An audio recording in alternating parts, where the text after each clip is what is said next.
Hi everyone, Emma Talisi here. Thank you all for joining me live today. So if you're dropping in live or you're watching the replay, drop me a note below. It'd be great to know that you're online, that you're watching, that you're enjoying what I've got to say.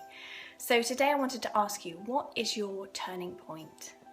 If you are sat there right now and there is something that you want to do or something you want to achieve or a lifelong goal that you want to do, what is stopping you from doing that right now?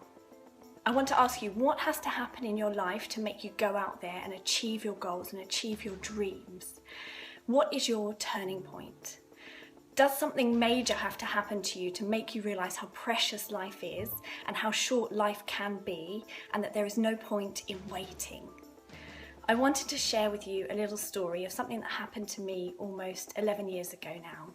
And it's not something that I talk about very often, mainly because I think people don't know how to ask me about it because they don't know how I'm going to react. And so generally it's something I don't talk about, but I wanted to share it with you today because I want you to realise that you don't have to have a turning point in your life. So for me, it happened almost 11 years ago now. And actually this is really hard for me to share because it's not something, as I say, that I talk about very often. But almost 11 years ago now, I was working in central London.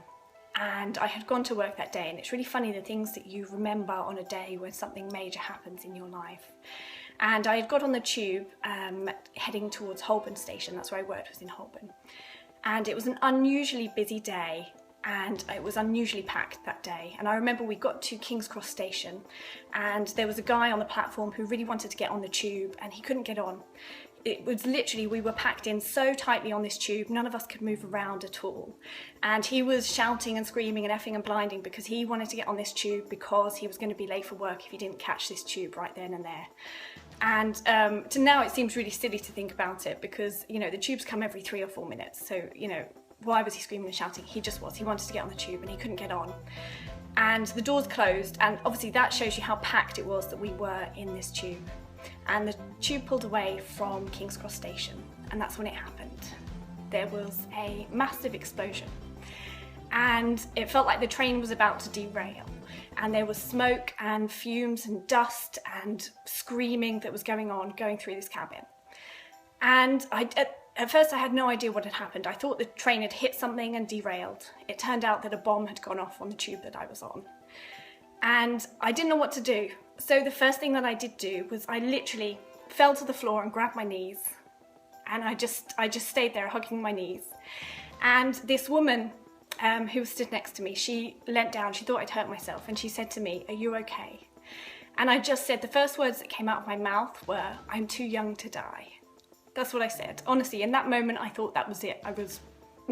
There was no more. And the thoughts that were racing through my head were things like, I'm too young to die. This kind of thing doesn't happen to me. I've got so much that I want to achieve in my life. I want to get married. I want to have kids. I want to have a career. There's so much that I've got to give. I don't want this moment right now to be my last. And I remember she just held my hand and she said, "It's going to be okay." And I remember standing up thinking, okay, this, you know, is going to be okay. And there was just so much chaos going on around me, and as I said, there was screaming and scenes that are indescribable, really. And we were actually stuck down there for 45 minutes before we were rescued, and 45 minutes can seem like a lifetime when you go through something like that. But actually, when we did get out of there, I remember just looking up and looking at the sky and being so thankful that I had made it through, that I was here to carry on my life, that I could achieve whatever I wanted to achieve. And in that moment, it made me realize how precious life is and how short life can be. You just never know what is around the corner and what could potentially happen. And as I said, the thoughts that went through my head was, this kind of thing doesn't happen to me. But the thing is, this kind of thing does happen to people. Unfortunately, it does.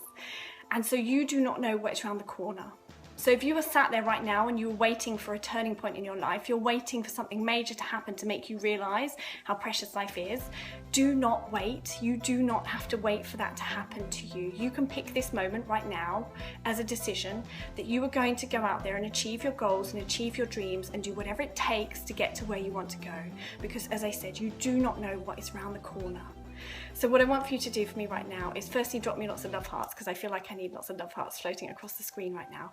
But then what I want for you to do is to drop below and say, I choose now as my turning point, because I want you to choose this moment right now as your turning point to go out there and do whatever it is you have to do to achieve the goals and achieve your dreams that you want to achieve, because anything is possible when you put your mind to it. And if anyone out there knows me really well, you know how determined I am, that I am not one of those people who to sit down and do nothing at all. And so literally after this event happened, within a month of that event, I had gone out and I'd applied to become a pilot, and I'd been accepted to a pilot training school. And I can quite happily say that, you know, 11 years on, it's been a long time since that happened to me, but I have got married, I do have 2 wonderful boys, and I do have a career that I am extremely proud of. But I'm definitely not stopping there. The world is my oyster. I've got so much more planned, and I've got so much more to give. So if you've enjoyed this video today, give me a thumbs up, give me some love. If you got value from it, please share it with your friends. If you think there is anyone out there who needs to hear this message today, and I will absolutely speak to you all very soon. Take care.